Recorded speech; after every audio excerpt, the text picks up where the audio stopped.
my darling, and welcome back.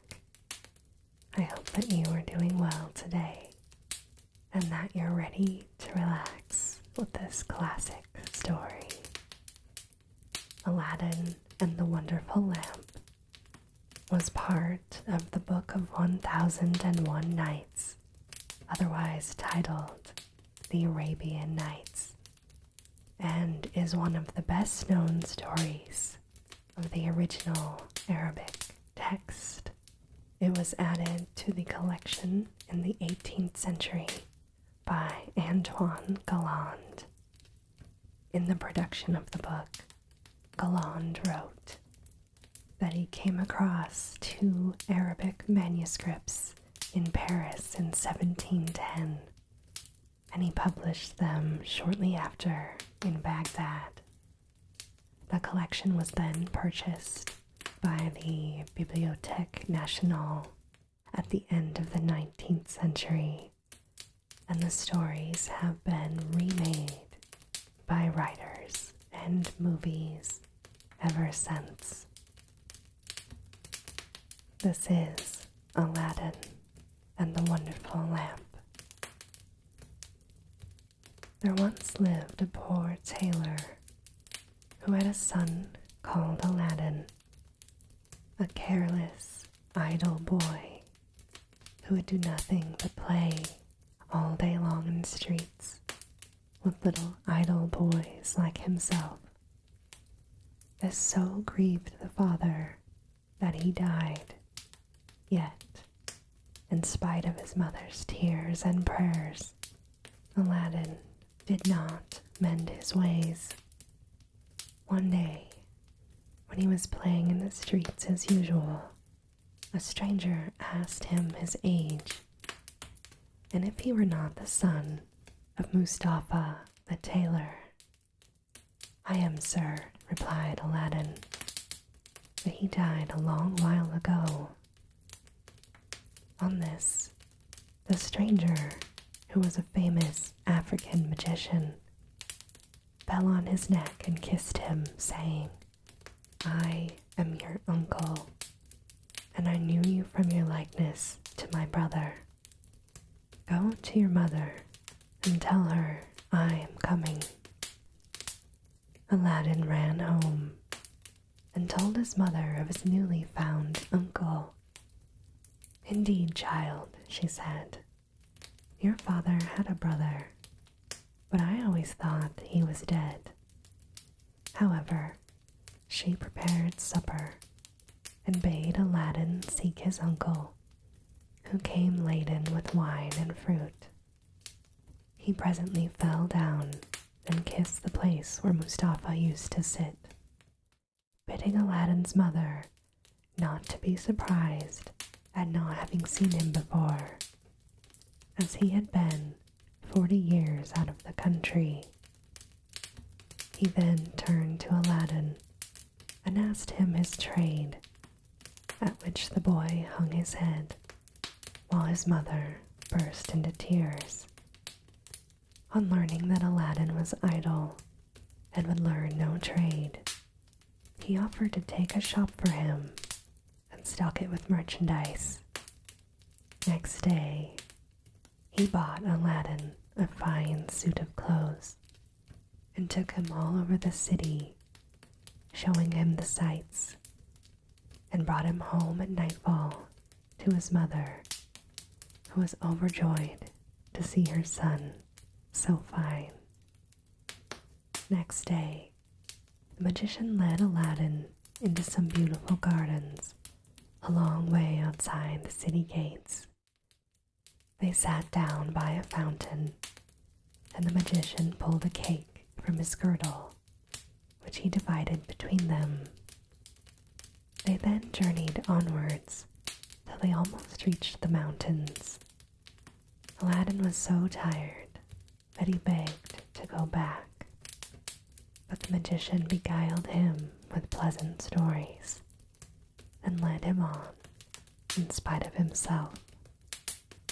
At last, they came to 2 mountains divided by a narrow valley. "We will go no farther," said the false uncle.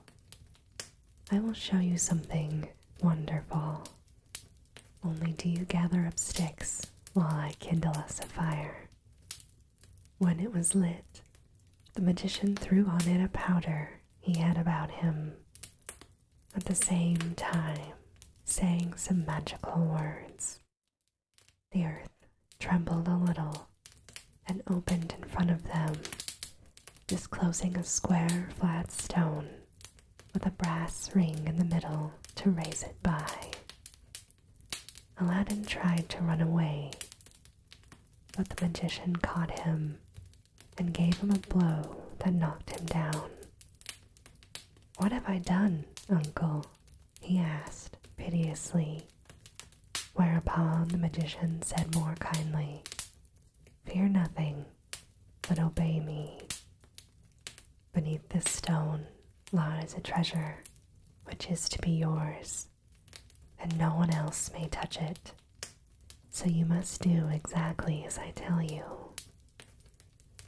At the word treasure, Aladdin forgot his fears and grasped the ring as he was told, saying the names of his father and grandfather. The stone came up quite easily, and some steps appeared. "Go down," said the magician. "At the foot of those steps, you will find an open door leading into 3 large halls. Tuck up your gown and go through them without touching anything, or you will die instantly. These halls lead into a garden of fine fruit trees. Walk on until you come to a niche and a terrace where stands a lighted lamp. Pour out the oil it contains and bring it to me." He drew a ring from his finger and gave it to Aladdin, bidding him prosper. Aladdin found everything as the magician had said, gathered some fruit off the trees, and, having gotten the lamp, arrived at the mouth of the cave. The magician cried out in a great hurry, "Make haste and give me the lamp." This Aladdin refused to do until he was out of the cave. The magician flew into a terrible passion, and throwing some more powder on the fire, he said something, and the stone rolled back into its place. The magician left Persia forever, which plainly showed that he was no uncle of Aladdin's, but a cunning magician who had read in his magic books of a wonderful lamp which would make him the most powerful man in the world. Though he alone knew where to find it, he could only receive it from the hand of another. He had picked out the foolish Aladdin for this purpose, intending to get the lamp and kill him afterwards. For 2 days, Aladdin remained trapped in the dark, crying and lamenting.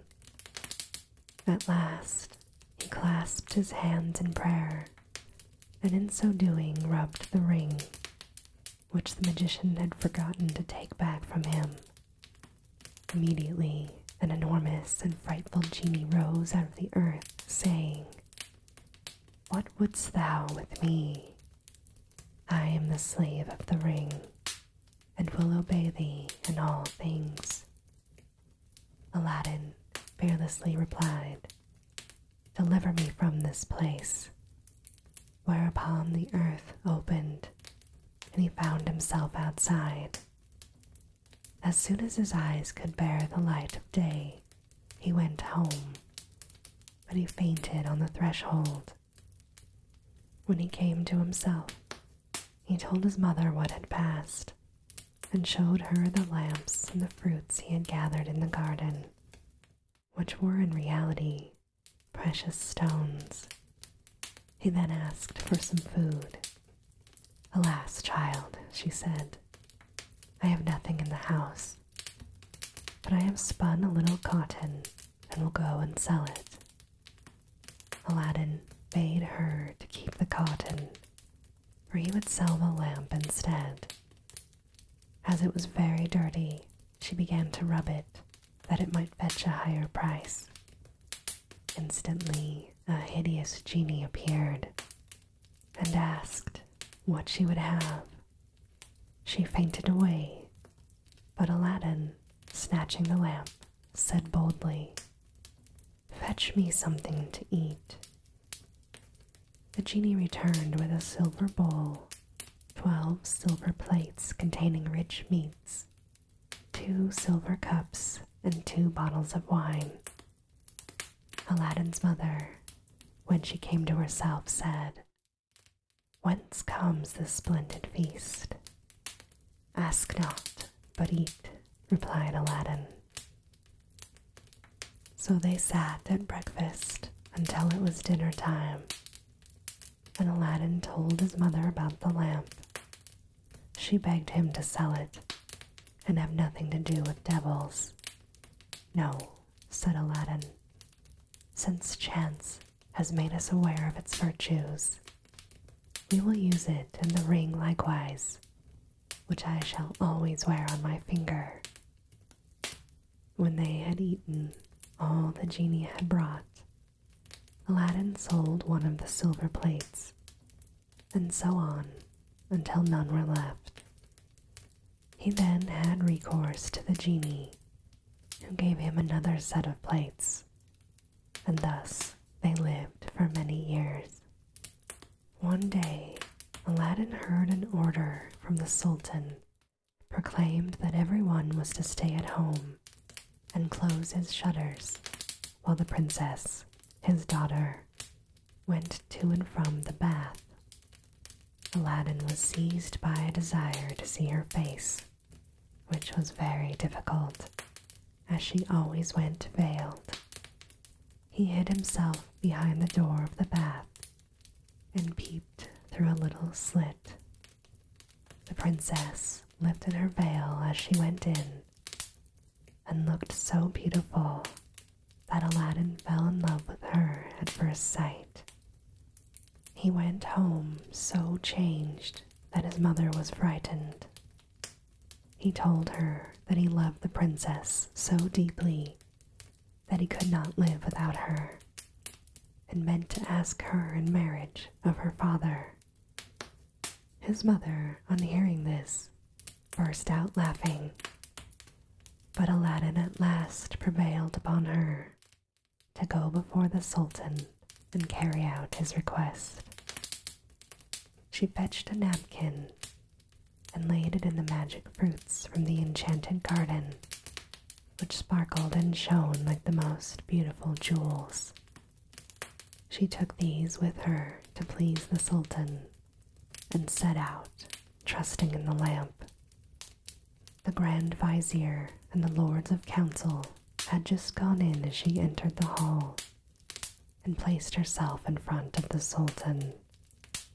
He, however, took no notice of her. She went every day for a week and stood in the same place. When the council broke up on the 6th day, the Sultan said to his vizier, "I see a certain woman in the audience chamber every day, carrying something in a napkin. Call her next time, that I may find out what she wants." Next day, at a sign from the vizier, she went up to the foot of the throne and remained kneeling until the Sultan said to her, "Rise, good woman, and tell me what you want." She hesitated, so the Sultan sent away all but the vizier and bade her speak freely, promising to forgive her beforehand for anything she might say. She then told him of her son's violent love for the princess. "I prayed him to forget her," she said, "but in vain. He threatened to do some desperate deed if I refused to go and ask your majesty for the hand of the princess. Now I pray you to forgive not me alone, but my son Aladdin." The Sultan asked her kindly what she had in the napkin, whereupon she unfolded the jewels and presented them. He was thunderstruck, and turning to the vizier said, "What sayest thou? Ought I not to bestow the princess on one who values her at such a price?" The vizier, who wanted her for his own son, begged the Sultan to withhold her for 3 months, in the course of which he hoped his son would contrive to make him a richer present. The Sultan granted this, and told Aladdin's mother that, although he consented to the marriage, she must not appear before him again for 3 months. Aladdin waited patiently for nearly 3 months, but after 2 had elapsed, his mother, going into the city to buy oil, found everyone rejoicing and asked what was going on. "Do you not know," was the answer, "that the son of the Grand Vizier is to marry the Sultan's daughter tonight?" Breathless, she ran and told Aladdin, who was overwhelmed at first, but presently bethought him the lamp. He rubbed it, and the genie appeared, saying, "What is thy will?" Aladdin replied, "The Sultan, as thou knowest, has broken his promise to me, and the vizier's son is to have the princess. My command is that tonight you bring hither the bride and bridegroom." "Master, I obey," said the genie. Aladdin then went to his chamber, where, sure enough, at midnight, the genie transported the bed containing the vizier's son and the princess. "Take this new married man," he said, "and put him outside in the cold, and return at daybreak." Whereupon the genie took the vizier's son out of bed, leaving Aladdin with the princess. "Fear nothing," Aladdin said to her. "You are my wife, promised to me by your unjust father, and no harm shall come to you." The princess was too frightened to speak, and passed the most miserable night of her life, while Aladdin lay down beside her and slept soundly. At the appointed hour, the genie fetched in the shivering bridegroom, laid him in his place, and transported the bed back to the palace.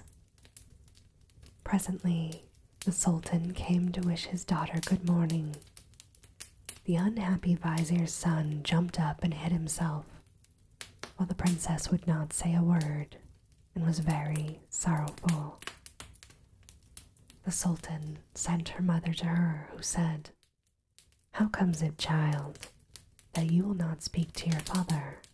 What has happened?" The princess sighed deeply, and at last told her mother how, during the night, the bed had been carried into some strange house, and what had passed there. Her mother did not believe her in the least, but bade her to rise and consider it an idle dream. The following night, exactly the same thing happened, and the next morning, on the princess's refusing to speak, the Sultan threatened to cut off her head. She then confessed all, bidding him ask the vizier's son if it were not so. The Sultan told the vizier to ask his son, who owned the truth, adding that, dearly as he loved the princess, he would rather die than go through another such fearful night, and wished to be separated from her. His wish was granted, and there was an end of feasting and rejoicing. When the 3 months were over, Aladdin sent his mother to remind the Sultan of his promise. She stood in the same place as before, and the Sultan, who had forgotten Aladdin, at once remembered him and sent for her.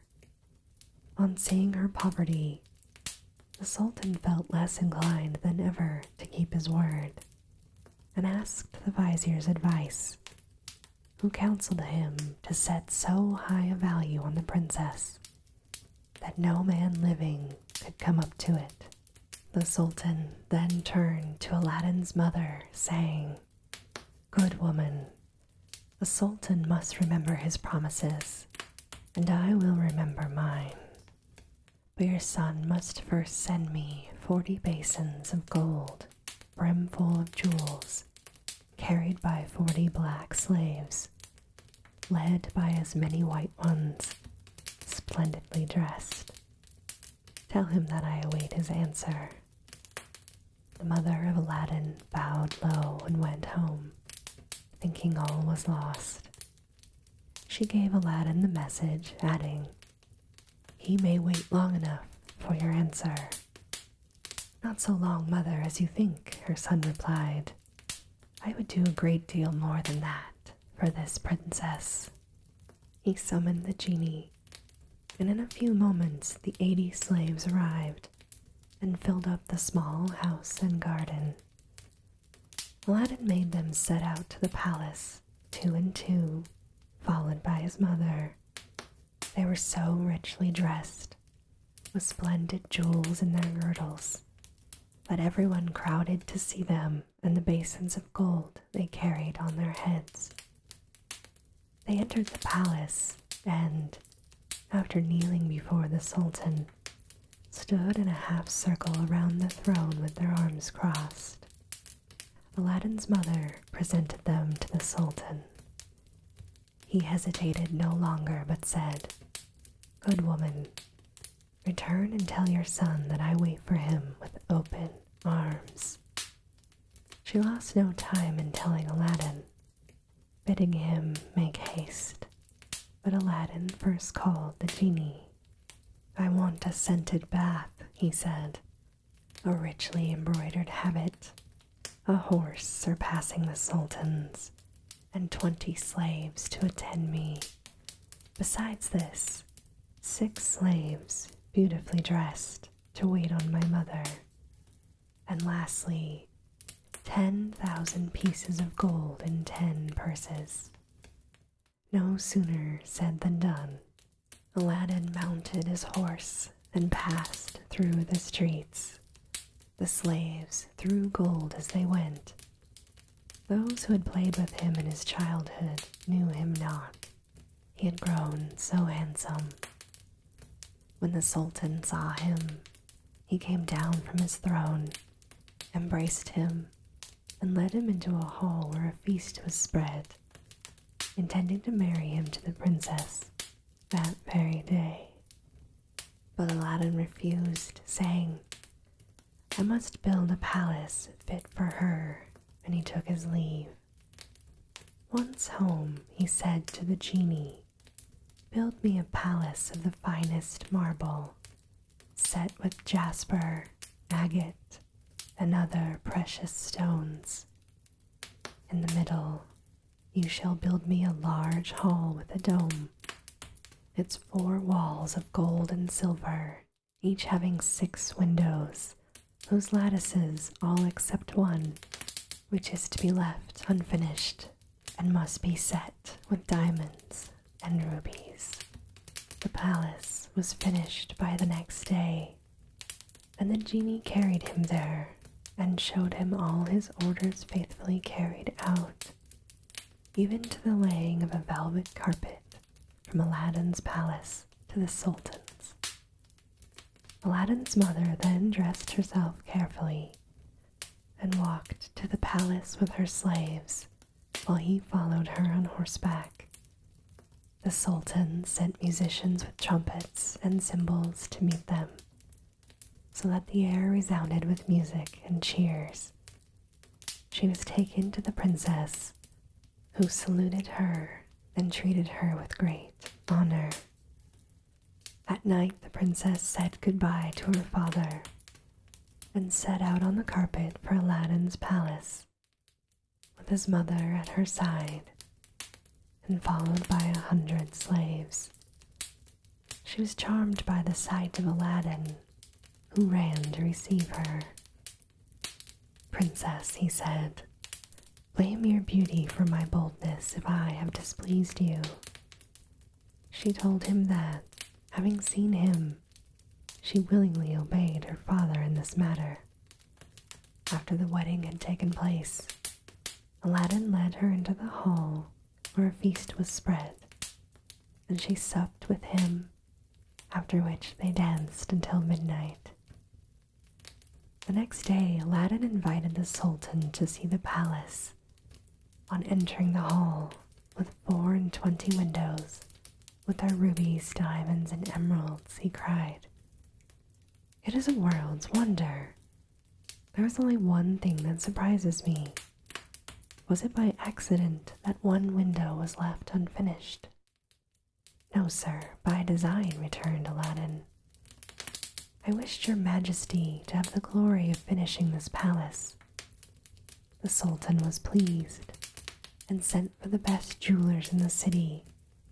He showed them the unfinished window and bade them fit up like the others.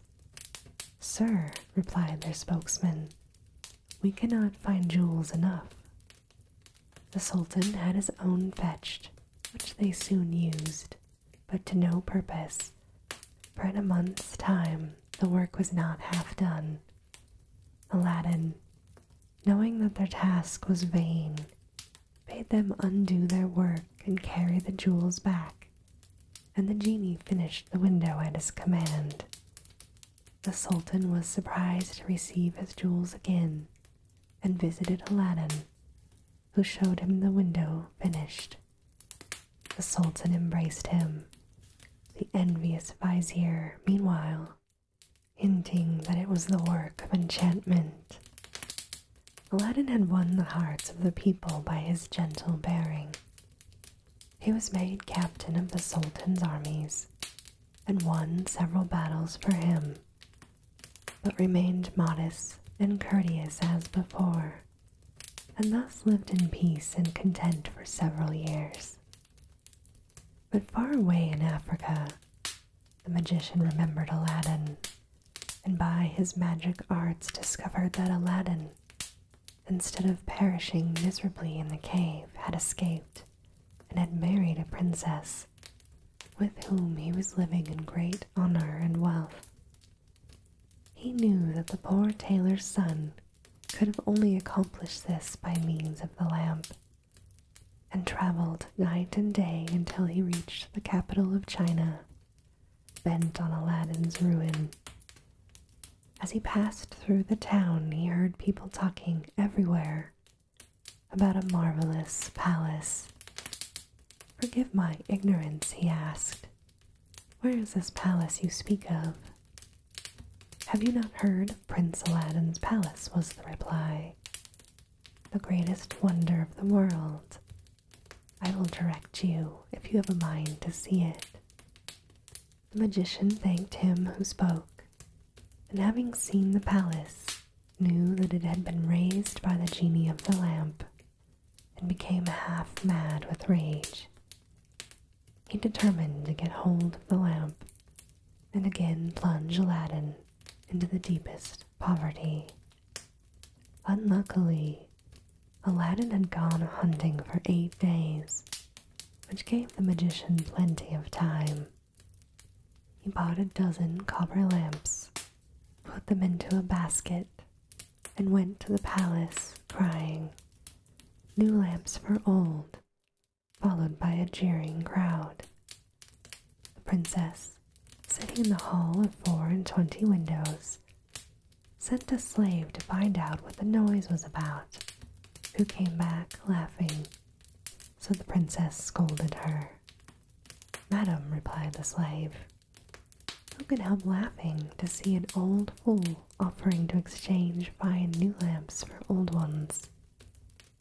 Another slave, hearing this, said, "There is an old one on the cornice there which we have."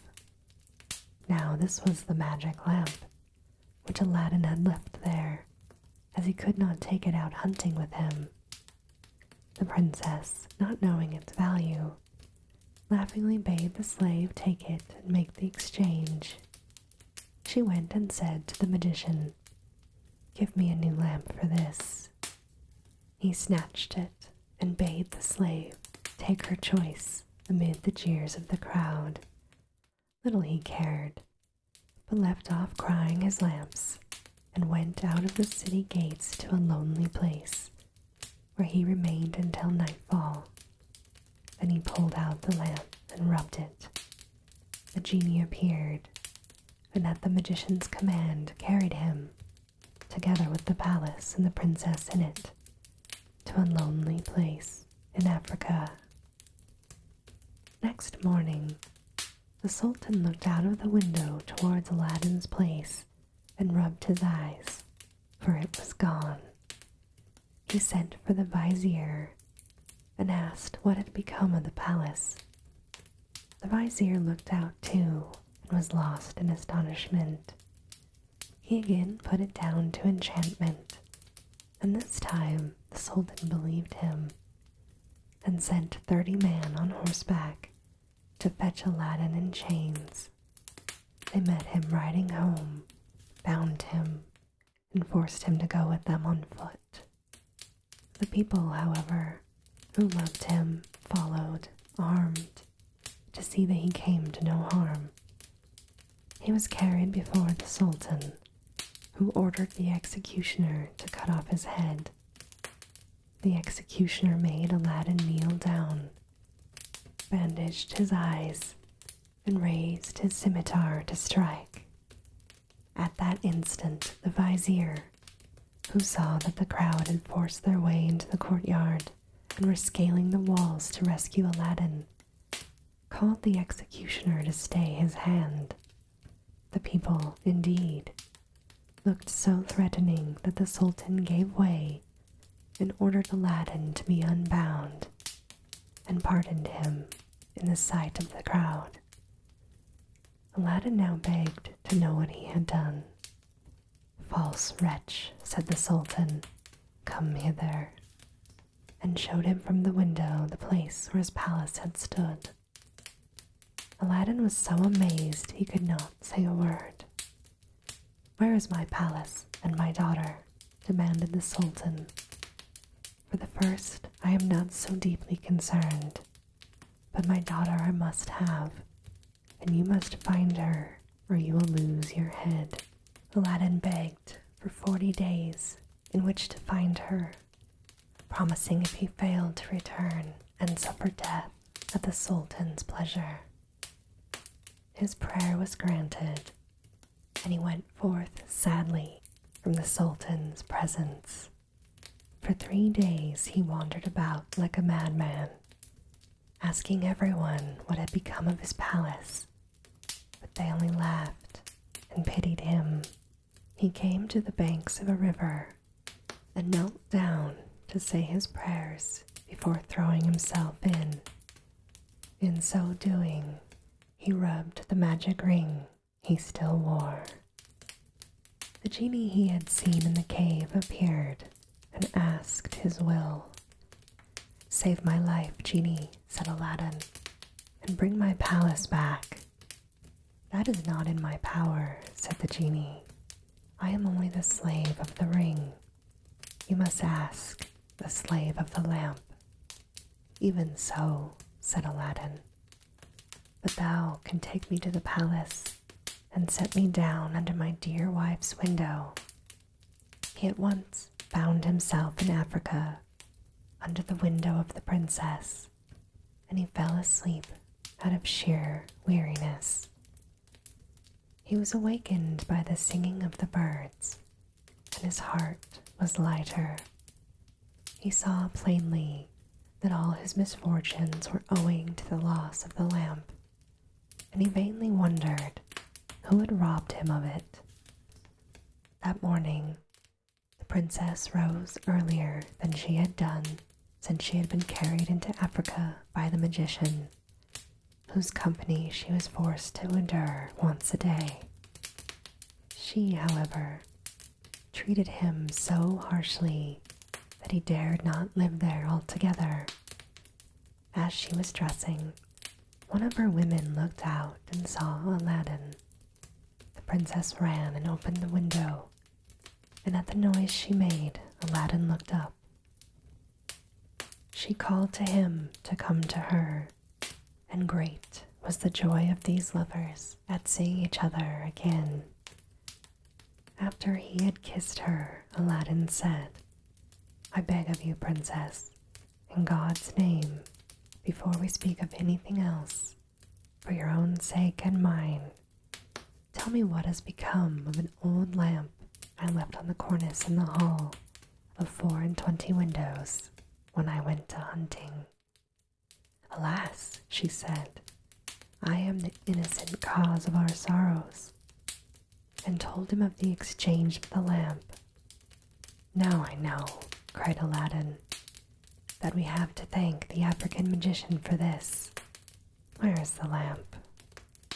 "He carries it about with him," said the princess. "I know, for he pulled it out of his breast to show me. He wishes me to break my faith with you and marry him, saying that you were beheaded by my father's command. He is forever speaking ill of you, but I only reply by my tears. If I persist, I doubt not that he will use violence." Aladdin comforted her and left her for a while.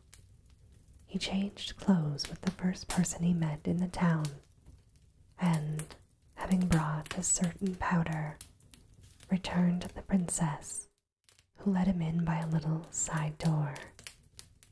"Put on your most beautiful dress," he said to her, "and receive the magician with smiles, leading him to believe that you have forgotten me. Invite him to sup with you, and say you wish to taste the wine of his country. He will go for some, and while he is gone, I will tell you what to do." She listened carefully to Aladdin, and when he left her, arrayed herself gaily for the first time since she left China. She put on a girdle and a head-dress of diamonds, and, seeing in a glass that she looked more beautiful than ever, received the magician. She said to his great amazement, "I have made up my mind that Aladdin is dead, and that all my tears will not bring him back to me. So I am resolved to mourn no more, and have therefore invited you to sup with me. But I am tired of the wines of China, and I would fain taste those of Africa." The magician flew to his cellar, and the princess put the powder Aladdin had given her in the cup. When he returned, she asked him to drink to her health in the wine of Africa, handing him her cup in exchange for his as a sign she was reconciled to him. Before drinking, the magician made her a speech in praise of her beauty, but the princess cut him short, saying, "Let me drink first, and you shall say what you will afterwards." She set her cup to her lips and kept it there, while the magician drained his to the dregs and fell back lifeless. The princess then opened the door to Aladdin and flung her arms around his neck, but Aladdin put her away, bidding her to leave him as he had more to do. He then went to the dead magician, took the lamp out of his vest, and bade the genie carry the palace and all in it back to China. This was done, and the princess in her chamber only felt 2 little shocks, and little thought she was at home again. The sultan, who was sitting in his closet mourning for his lost daughter, happened to look up and rubbed his eyes, for there stood the palace as before. He hastened thither, and Aladdin received him in the hall of the 24 windows, with the princess at his side. Aladdin told him what had happened, and showed him the dead body of the magician that he might believe. A 10 days feast was proclaimed, and it seemed as if Aladdin might now live the rest of his life in peace. But it was not to be. The African magician had a younger brother who was, if possible, more wicked and more cunning than himself. He traveled to China to avenge his brother's death and went to visit a pious woman called Fatima, thinking she might be of use to him. He entered her cell and clapped a dagger to her breast, telling her to rise and do his bidding on pain of death. He changed clothes with her, colored his face like hers, put on a veil and murdered her, that she might tell no tales. Then he went towards the palace of Aladdin, and all the people thinking he was the only woman gathered round him, kissing his hands, begging his blessing. When he got to the palace, there was such a noise going on round him that the princess bade her slave look out of the window and ask what was the matter. The slave said it was the holy woman, curing people by her touch of their ailments, whereupon the princess, who had long desired to see Fatima, sent for her. On coming to the princess, the magician offered up a prayer for her health and prosperity. When he was done, the princess made him sit by her and begged him to stay with her always. The false Fatima, who wished for nothing better, consented, but kept his veil down for fear of discovery. The princess showed him the hall and asked him what he thought of it. "It is truly beautiful," said the false Fatima. "In my mind it wants but one thing." "And what is that?" said the princess. "If only a roc's egg," replied he, "were hung up from the middle of this dome, it would be the wonder of the world." After this, the princess could think of nothing but a roc's egg, and when Aladdin returned from hunting, he found her in very ill humor. He begged to know what was amiss, and she told him that all her pleasure in the hall was spoilt for the want of a roc's egg hanging from the dome. "Is that all?" said Aladdin. "Then you shall be happy." He left her and rubbed the lamp, and when the genie appeared, commanded him to bring a roc's egg. The genie gave such a loud and terrible shriek that the hall shook.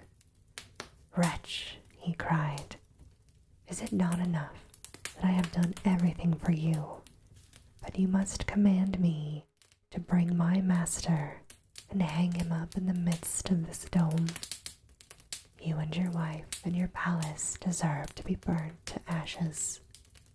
But this request does not come from you, but from the brother of the African magician whom you destroyed. He is now in your palace disguised as the holy woman whom he murdered. He it was who put that wish into your wife's head. Take care of yourself, for he means to kill you." So saying this, the genie disappeared. Aladdin went back to the princess, saying his head ached and requesting that the holy Fatima should be fetched to lay her hands on it. But when the magician came near, Aladdin, seizing his dagger, pierced him in the heart. "What have you done?" cried the princess. "You have killed the holy woman." "Not so," replied Aladdin, "but a wicked magician," and he told her how she had been deceived. After this, Aladdin and his wife lived in peace. He succeeded the Sultan when he died and reigned for many years, leaving behind a long line of kings. And this, my darling, ends our reading of Aladdin and his wonderful lamp. I hope that you are able to get some rest and to relax. And as always, have very sweet and creepy dreams.